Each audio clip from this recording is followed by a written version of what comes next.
Durag Diaries, Newcastle 2, Tottenham 1, and Antonin Kinsky, you have blood on your hands. 2, not 1, 2 mistakes. What was going on today? This is why I've been telling people Vicario is our number 1. We only need number 1. People are talking about start Kinsky because he can play out from the back. What is a goalkeeper's job? It's to save the goal, to stop the ball from getting into the back of the net, not to use their feet and play out from the net. We're just being silly now. This modern era, new age of thinking, people have lost their minds. I want my goalkeeper to use their hands. Vicario, 2 man of the match performances in his last 2 games. And now we dropped him. And look, I watched both of those goals and thought, Vicario saves that. Now, the second one, Vicario may have made that mistake. I'm not going to lie. See, look, I'm a realist. He may have made that mistake. He is poor from coming out collecting crosses, but I don't think he would have missed it that bad. I don't think he would have missed it. That first goal, Butterfingers, I called him Butterfingers from when I first saw him in watching compilations, because obviously nobody's watching the league that Tony Kinsky come from. But I was watching the compilations. I'm seeing the ball go underneath him. I'm seeing the ball drop out in front of him, punch and pushing it in front of defenders. And he already made a mistake, I remember, in the Liverpool game last season. And now we're watching him come back into the team. And what does he do? 2 mistakes in the cup game, the important cup game that he got us knocked out in the first place. Oh, my God. Look, young goalkeeper. It's going to happen every now and then. I don't want to sit here and focus entirely on that because ultimately, the goals happened. What you have to do is respond and try to create scenarios and situations where you can score goals to come back from that. And I actually felt like we've done that better than we have in a long time. Like, when you look at our last couple games, in front of goal, it hasn't been very fluid. I think the Everton game wasn't the best of games, but we managed to score a couple from set pieces that gave us that sort of leverage to then catch Everton on the counter, give them the game and catch them on the counter. Now, I think the game fell into Newcastle's hands from the goal that they got nice and early, 15 or 16 minutes in, whenever it was, sort of allowed them to then sit back. We know their game plan naturally is very similar to ours. They can go forward and they can play football. We haven't got there yet. But then they naturally like to defend and just play teams on the transition. And they started to do that. But we grew into the game. At that point, I started to be really impressed with the way that Xavi was playing. I have to be honest, I was really surprised and a bit confused about the way that we started off the game with the setup, because it seemed as if we was playing 4-4-2.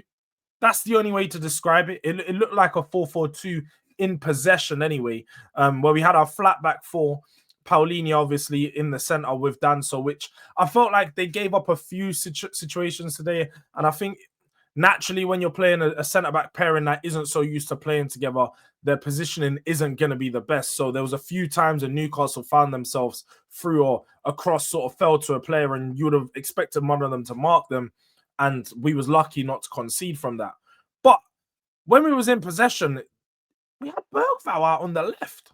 Really confused. Xavi Simons was playing sort of a free role just in behind Richarlison, but also doing the main press with Richarlison. So there was always the 2 up top there, but sort of dropped in between them and played as a number 10 when we got into possession. And he was all over the pitch.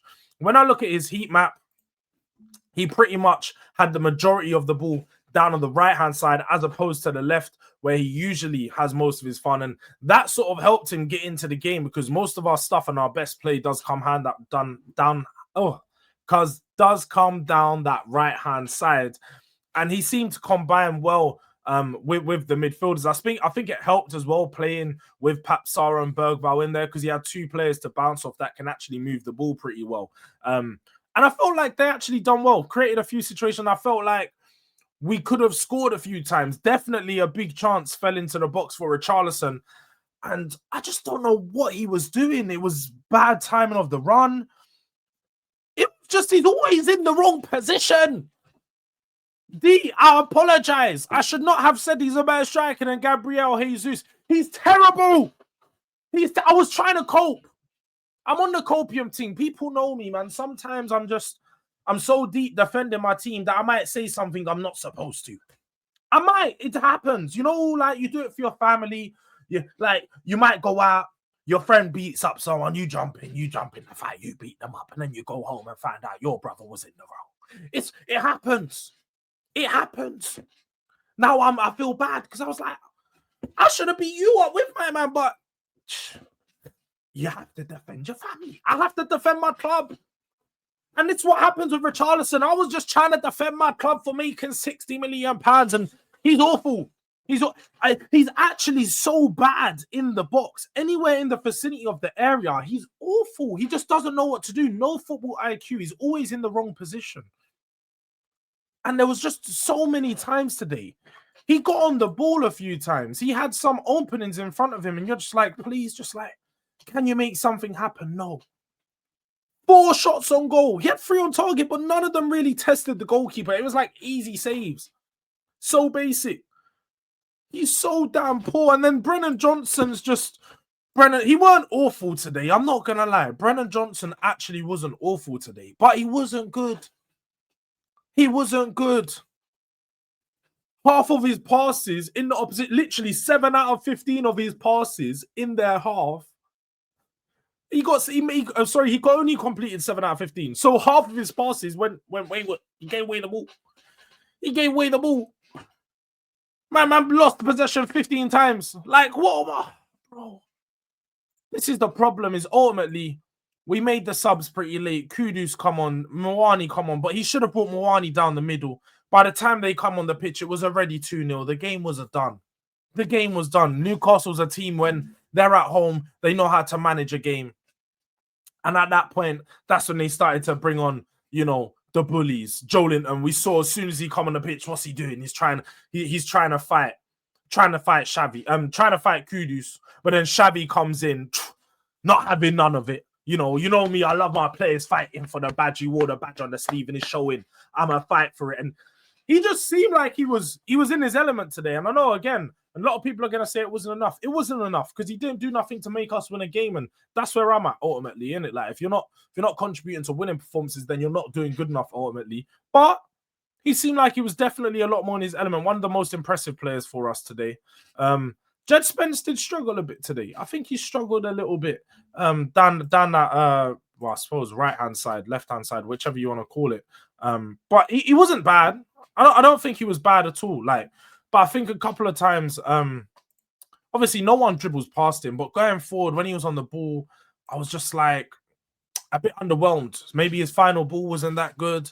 Maybe some of the decisions he was making was that good. But I mean, we're always like that with Jed Spence's. When he's going forward on the left-hand side, I do feel like he's limited, but that's naturally just because a right-footed player on the left-hand side is always going to be limited on the defensive side of thing. Or when you can't dribble with your left foot as well, he's really right-footed, a strong right-footed dribbler. So, yeah, it didn't really work out for him on that side. Newcastle were good, though. Newcastle ultimately done what they had to do. Woltemade getting on the score sheet. I mean, a player that I was wary of already, but he had a really impressive performance for them, getting in some dangerous areas, causing problems for us. He's one of those strikers that don't need to be too involved in the game to cause too many problems.